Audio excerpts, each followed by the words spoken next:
fisiología y para que entiendan más sencillo, ¿no?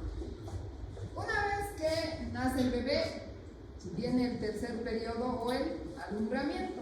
Entonces, puede haber un alumbramiento patológico o un tercer periodo alterado, ¿no? Al igual que el trabajo de parto, el alumbramiento tiene tiempos o fases que empiezan desde el desprendimiento de la placenta, la formación de un coágulo retroplacentario para posteriormente el coágulo desprender mucho más, descender y expulsarse la placenta. Todo este proceso de alumbramiento del tercer periodo tiene bastante riesgo de producir una hemorragia.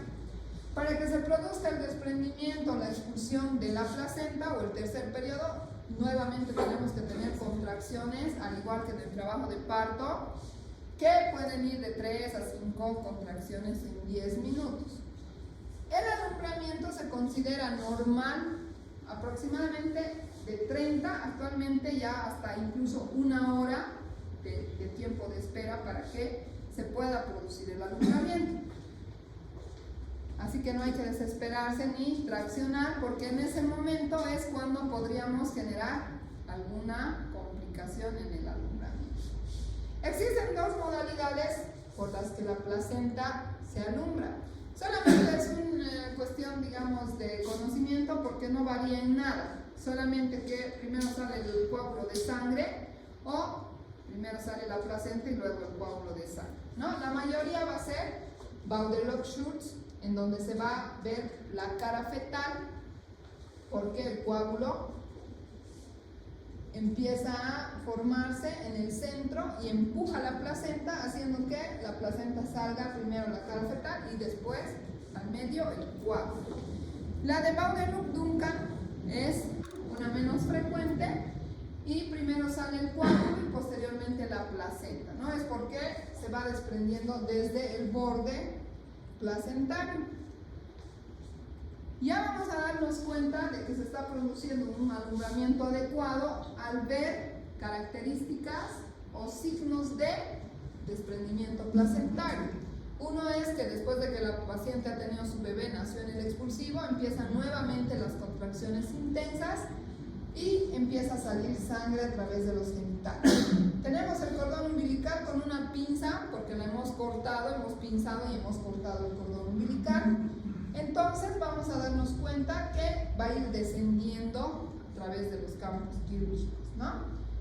El descenso de la pinza, y si nosotros empujamos hacia arriba el útero, cuando la placenta ya está desprendida, no hay el ascenso de la pinza junto con la presión que ejerce, ¿no? Entonces, eso se conoce como signo del pescador. Como les decía, en un alumbramiento normal durante un parto, más o menos se pierden 300 ml. No solamente es, aunque su nombre diga hemorragia postparto, no se refiere a que es un sangrado solamente después del parto. También puede haber una hemorragia después de la cesárea, pero que también no se llama como hemorragia postcesárea, sino hemorragia postparto. Una pérdida de más de 500 o 1000, hemos dicho que ya se considera una hemorragia, y lo que tenemos que verificar una vez producido el alumbramiento es el globo de seguridad epinar, que va a ser la contracción leñosa o fuerte del útero, ¿no? Entonces, como les decía, el MATEP va a ser la prevención de la hemorragia postparto. Consiste en la administración de oxitocina una vez que ha salido el bebé, la tracción controlada del cordón, la presión suprapúbica durante el tiempo que tarde en desprenderse y en expulsarse la placenta, y el control del puerperio realizando masajes uterinos en el útero para mantener la contracción. Normalmente, como les decía, se esperaba un tiempo máximo de 30, actualmente están tratando de cambiar o han cambiado a 1 hora, ¿no? el tiempo de probable espera. Entonces, el MATEP consiste en la administración de oxitocina intramuscular, tracción del cordón más presión suprapúbica, que se conoce como la maniobra de Brad-Kushner, más los masajes uterinos cada 15 minutos en las primeras 2 horas. O sea que 2 horas, que es el tiempo, las horas de oro, tenemos que estar masajeando cada 15 minutos, ¿no? Haciendo que el globo de seguridad esté bien contraído. ¿Qué vamos a hacer una vez que se expulsa la placenta? Tenemos que hacer un examen de la placenta para estar seguros de que salió toda la membrana, todo el cotiledón. Entonces, la placenta está saliendo, hacemos la maniobra de Dublín, que consiste en girar la placenta en la vagina hasta que se desprenda como un hilito, ¿no ves? Como si estuviera chorreando algo. Sale la placenta, agarramos con la pinza que teníamos en el cordón y vamos a tener aquí la masa, ¿no? Buscamos el orificio a través del cual se ha roto la membrana, porque se supone que la membrana era una bolsa que tiene un espacio por donde ha salido el bebé. Entonces vamos a buscar ese orificio, introducimos nuestra mano con el guante obviamente y hacemos este movimiento como formando una carpa para ver que no falte ningún pedacito de membrana. Entonces eso nos asegura que no hay tejido dentro del útero, ¿no? Agarramos la placenta sobre nuestra mano, volcamos y vemos la cara materna. La cara materna es la que tiene los cotiledones que estaban pegados al endometrio, ¿no? Entonces, examinamos también la placenta, vemos que están todos los cotiledones. Cuando nos falte un cotiledón, vamos a ver un espacio que falte ahí. Y si estamos dudando de que si falta o no, le echamos agua oxigenada y esa zona se nos va a volver rosada. El resto va a estar espuma blanca, pero donde te falte un cotiledón en una zona de hemorragia reciente, entonces vamos a tener una coloración rosada. ¿Qué cuidados tenemos que tener en el puerperio inmediato? No abandonar a la paciente durante las primeras 2 horas, un control de los signos vitales, la presión, el pulso y hacer los masajes uterinos. Controlamos el globo de seguridad epinar y vigilamos la cantidad del sangrado. Como les he dicho, si es que vemos que ya hay mucha cantidad o está sangrando demasiado, controlamos los signos y vemos si no está descompensado, ¿no? Entonces, el alumbramiento patológico o el tercer periodo patológico puede deberse, como les he dicho, a cualquiera de las 4 T's: tono, trauma, tejido o trombitis. En el caso en el que hay una retención de placenta y membranas, puede deberse a una alteración de las contracciones, que hayan anillos de contracción o adherencias anormales, como en el caso del acretismo placentario, o parcial cuando se haya quedado solamente un pedacito de tejido o de membrana. En ese caso vamos a tener una hemorragia puerperal, o también en algunos casos en los que nos hemos apurado porque nos teníamos que ir después de la atención del parto, hemos traccionado demasiado al hacer el alumbramiento y puede haber una inversión uterina. Vamos a ver más adelante una diapositiva cuál es el manejo y cómo es que tenemos que actuar. Las displasias dinámicas, hemos dicho que pueden haber alteraciones de la actividad contráctil, o va a haber casos en los que, por ejemplo, el útero sale el bebé, el útero se contrae inmediatamente y se cierra el cuello. Eso puede ser por el uso también de oxitocinas o metergin, si hemos utilizado porque había un poco de atonía, puede cerrar y hacer que la placenta se retenga por completo. Y también pueden haber actividades contráctiles insuficientes para la atonía por abuso de drogas, distensión exagerada, como hemos dicho, la sobredistensión por algunas causas, parto prolongados o infecciones, ¿no? Entonces, en el caso de que, esto creo que está medio desordenado, pero después les voy a mostrar mejor después esas diapositivas. En el caso en el que haya una hemorragia o un sangrado mayor a 500 ml o mayor a 1000, que ya se considera una hemorragia severa, que además afecta el estado fisiológico, la paciente se está descompensando, choqueando y hay disminución de la hemoglobina y el hematocrito, vamos a definir como una hemorragia puerperal o una hemorragia postparto. Ya les había dicho, se puede clasificar en inmediata, en las primeras 24 horas, especialmente en las primeras 2 horas, o tardía al día siguiente o a los siguientes días. Como les decía, es una de la principal causa de muerte materna y ocurre en el 10% del total de los partos. Aunque nosotros hagamos todo por atender bien un parto, 3% de las pacientes puede llegar a tener una hemorragia postparto, aunque hagamos de todo. Estas hemorragias pueden tener ya factores de riesgo antes o durante el trabajo del parto, como les había dicho, enfermedades maternas, que haya embarazo múltiple, placentas previas, antecedentes de cesáreas previas, polidramios, o que el trabajo de parto se haya prolongado, o que hayamos hecho una mala episiotomía, que el bebé sea muy grande, macrosómico, haya sobredistendido o haya generado laceraciones o lesiones a nivel del cuello. El uso de forceps también hace que la paciente pueda tener hemorragia postparto. La prevención es importante. En el control prenatal vamos a corregir la anemia, por eso le damos a todas las pacientes hierro durante todo el embarazo, porque hay pacientes que pueden llegar al momento del nacimiento con menor cantidad de hemoglobina, ¿no? Entonces, la episiotomía debería estar reservada, según la OMS, solo para las pacientes específicas, pero hay que evaluar si la paciente es bajita, cuánto es su diámetro entre la vagina y el ano, para ver si no, el peso y demás, para ver si no hacemos un desgarro mayor al no hacerle una episiotomía. El manejo activo del tercer periodo, no se olviden que es todo un programa, una estrategia, mejor dicho, para evitar una hemorragia postparto. Y es importante el control durante las primeras 2 horas.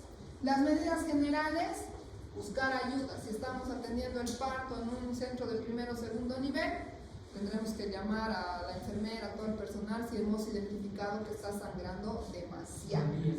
2 vías endovenosas, colocamos sonda Foley, oxígeno, laboratorios, o estabilizamos hemodinámicamente a la paciente.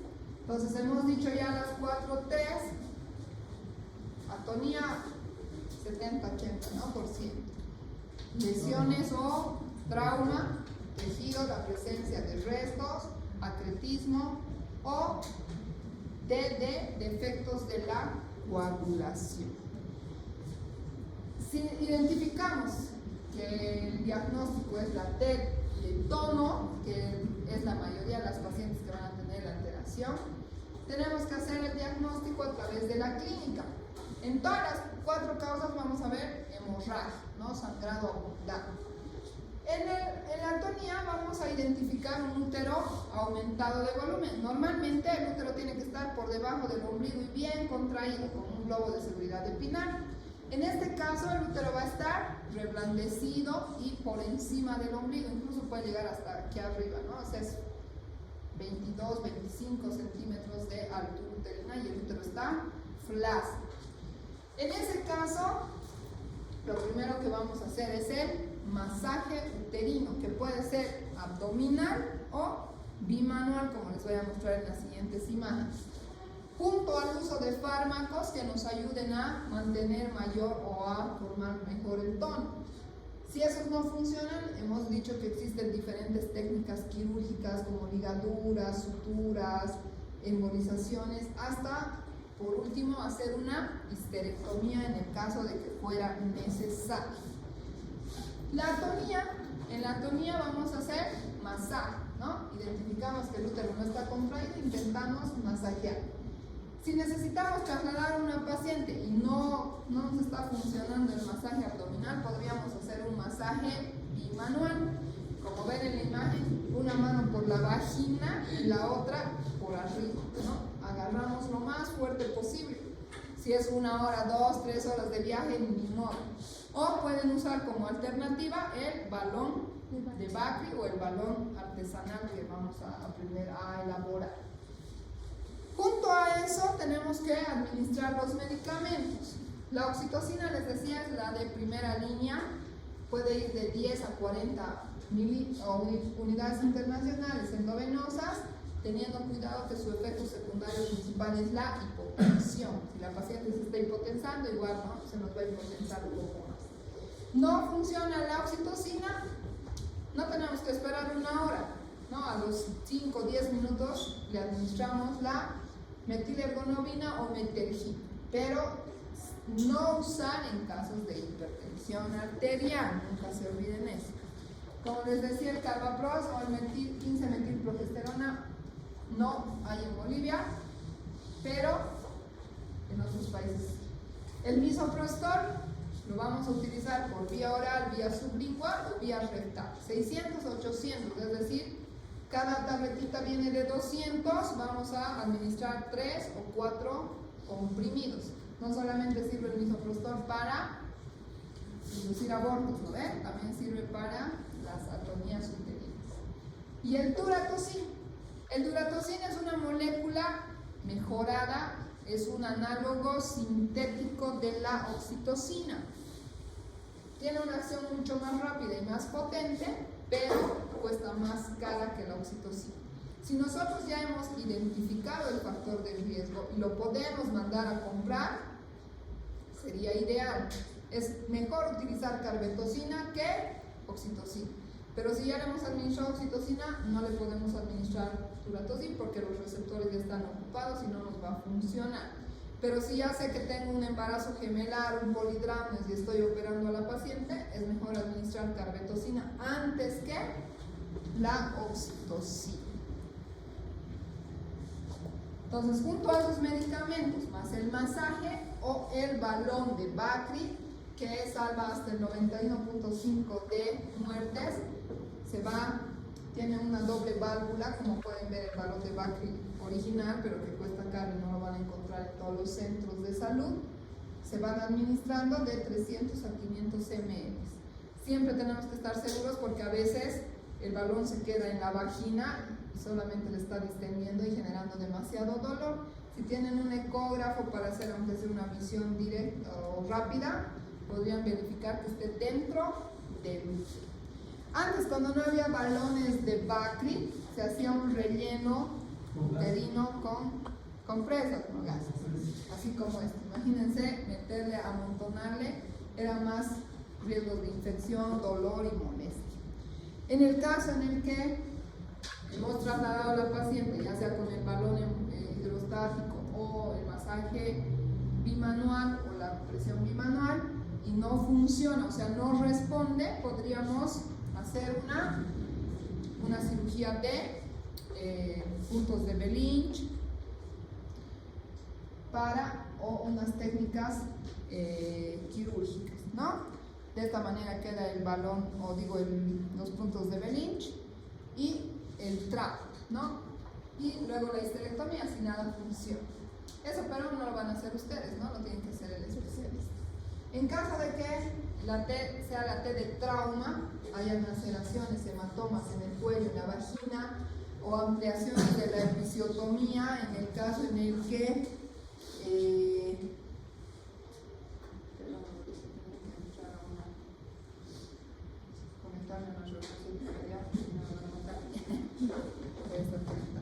entonces identificamos si el piso se nos ha desgarrado, se nos ha corrido muy profundo, suturamos a veces lo podemos hacer con anestesia local, y si el desgarro es muy profundo, la paciente está muy ágita, bajo sedación, ¿no?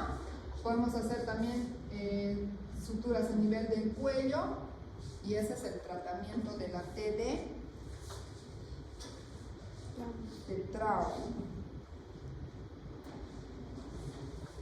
También dentro de la T de trauma está considerada la inversión uterina. Generalmente va a ser iatrogénica, es decir, que nosotros le hemos traccionado tanto que hemos hecho que el útero se nos invierta. El endometrio se exterioriza, es como si le diéramos la vuelta a una media. En este caso vamos a ver una hemorragia abundante, descompensándose la paciente inmediatamente y muy adolorida. Cuando veamos una bolita roja y no sabemos qué es, tocan en la parte abdominal y seguramente no van a encontrar el globo de seguridad ni al tubo uterino, ¿no? Entonces, ahí va a haber un shock desproporcionado y el tratamiento es hacer la restitución o la maniobra de Johnson. Empujamos como si le estuviéramos dando un puñete, lo ideal bajo anestesia, y reintroducimos el útero. Si esto no nos funciona y a veces vuelve a caerse a pesar de haberlo introducido, y junto a la maniobra hay que ponerle los mismos medicamentos que para la toniuterina, oxitocina, metergin, misoprostol y demás. Ingresamos a quirófano por vía abdominal para fijar el útero y que no se vuelva a liberar, ¿no?, a través de los ligamentos.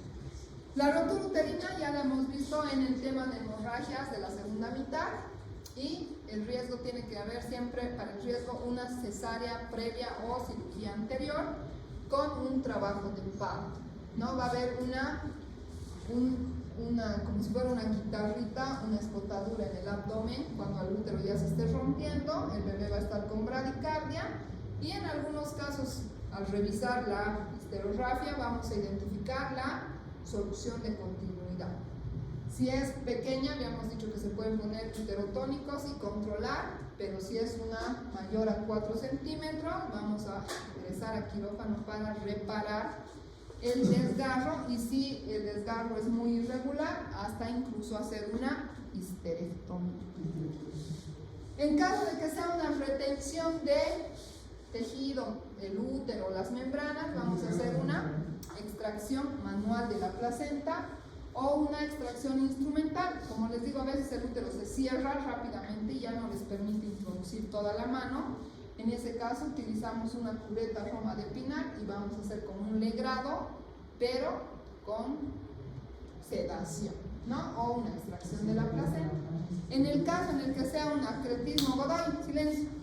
En el caso de que sea un acretismo, es decir, que la placenta se haya adherido anormalmente por cesáreas anteriores, legrados anteriores, no vamos a intentar extraer, ¿no? En ese caso, o hacemos histerectomía o hacemos técnicas de como un corte. Actualmente se está tratando de mejorar esa técnica de no sacar el útero, sino solo la zona de adherencia normal. Y en el caso en el que haya desórdenes de la coagulación,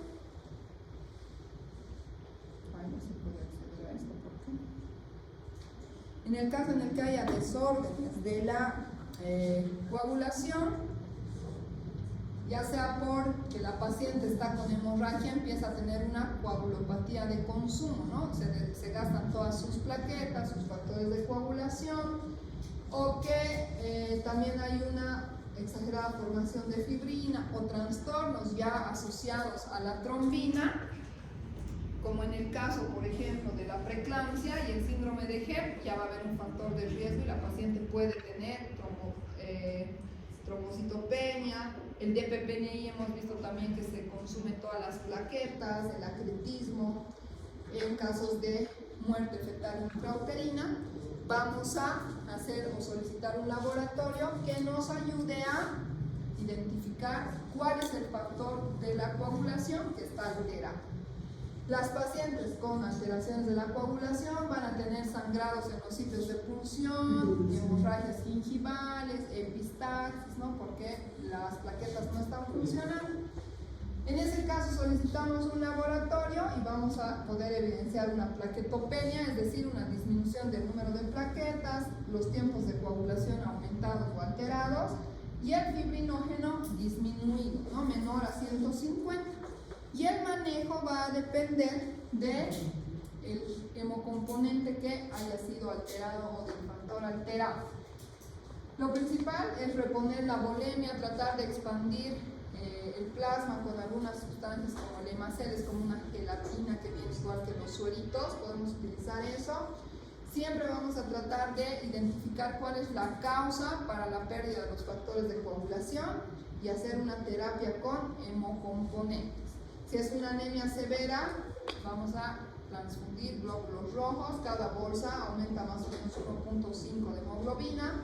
Si son plaquetas, podemos transfundir entre 5 a 10 paquetes de plaquetas, cada bolsa va a aumentar entre 5.000 a 10.000 plaquetas y se transfunde generalmente con 20.000 o hasta 50.000 el rango de plaquetopenia.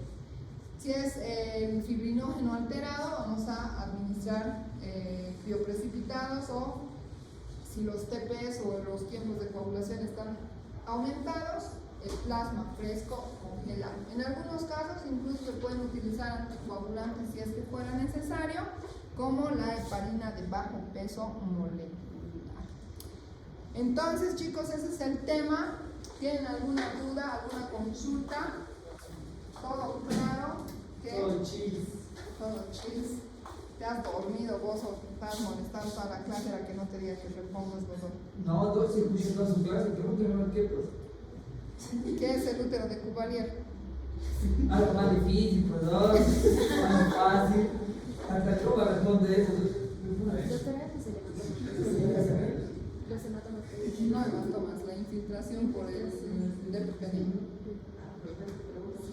Doctora, hay un signo que se llama signo del paracaidista. ¿Signo de qué? Paracaidista. ¿Paracaidista? Sí, también. Del alumbramiento, Sí. de la bajada del cordón, ¿me dices? Eso también se le llama paracaidista. Sí, es que va cayendo pues la placenta. O sea, si tú la empujas arriba ya no se sube, está descendiendo nomás. Ay, ahora no da esta cosa, ya me tengo que entrar a mí.